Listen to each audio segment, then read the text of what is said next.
रमजान के दिनों में आम वर्करों की ड्यूटी क्या होगी, वो लोग कितने घंटा काम करेंगे। आप में से ऐसे लोग जो कि ऐसी जगह पर रहते हैं जहां पर आसपास में फैमिली वाले रहते हैं, तो ऐसे लोगों के लिए बुरी खबर है। यहाँ पर एक अच्छी खबर है रमज़ान की मुनासिबत से आप लोगों को। अस्सलामु अलैकुम दोस्तों, मैं हूँ असलम आलम और आप देख रहे हैं गल्फ एक्सपर्ट। दोस्तों, इस वीडियो में कतर के बारे में कुछ लेटेस्ट अपडेट आप लोगों के साथ में शेयर करने वाला हूँ, तो वीडियो को लास्ट तक ज़रूर देखें। आप लोगों से रिक्वेस्ट करना चाहूँगा कि अगर आप लोगों को वीडियो पसंद आती है तो वीडियो को लाइक करके आगे ज़रूर शेयर करें। इस वीडियो को हम शुरू करते हैं। दोस्तों, अभी तक कतर में हेल्थ इंश्योरेंस की पॉलिसी पूरे तौर पर लागू नहीं हुई है, लेकिन इसके बारे में कभी कभी कुछ अपडेट आता रहता है। हेल्थ इंश्योरेंस के बारे में ताज़ा अपडेट ये है कि हेल्थ इंश्योरेंस जो बनेगा उसमें क्या क्या चीज़ मेंशन होगी। तो न्यू अपडेट के मुताबिक हेल्थ इंश्योरेंस में 3 आइटम्स को मेंशन होना ज़रूरी है। पहले पॉइंट्स में 12 इन्फॉर्मेशन होना ज़रूरी है, जो कि अरबी और इंग्लिश में होना चाहिए। कार्ड का नाम, इंश्योरेंस कंपनी का नाम और कार्ड से फायदा उठाने वाले का नाम, Qatar ID, nationality, date of birth, card से कितने लोग फायदा उठाने वाले हैं, कार्ड की डिग्री क्या है, card issue date, card holder का सिग्नेचर और इंश्योरेंस कंपनी का इंचार्ज पर्सन का सिग्नेचर। दूसरे आइटम में कार्ड होल्डर का हाल फिलहाल का फोटो होना चाहिए। कार्ड में बारकोड भी होना चाहिए ताकि जल्दी से आइडेंटिफाई हो सके। इसी तरह इंश्योरेंस कंपनी का लोगो होना चाहिए।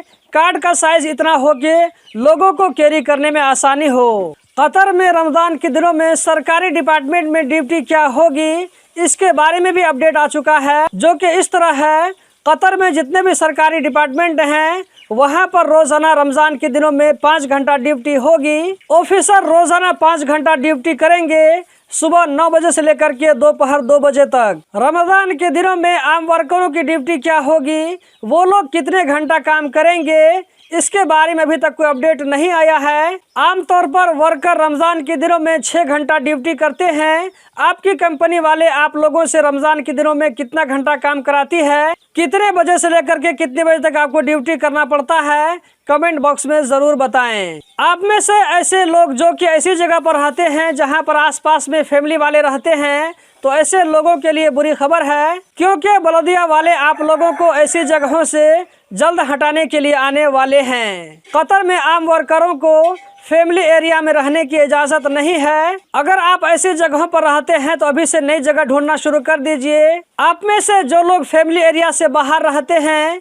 या ये कि इंडस्ट्रियल एरिया में रहते हैं, तो ऐसे लोगों को कोई दिक्कत की बात नहीं होगी। क्या आपके एरिया में भी इस तरह का कैंपेन चलाया जा रहा है? अगर चलाया जा रहा है तो ज़रूर बताएं कमेंट बॉक्स में, ताकि एज ए कम्युनिटी हमें सारे लोगों को मालूम हो सके।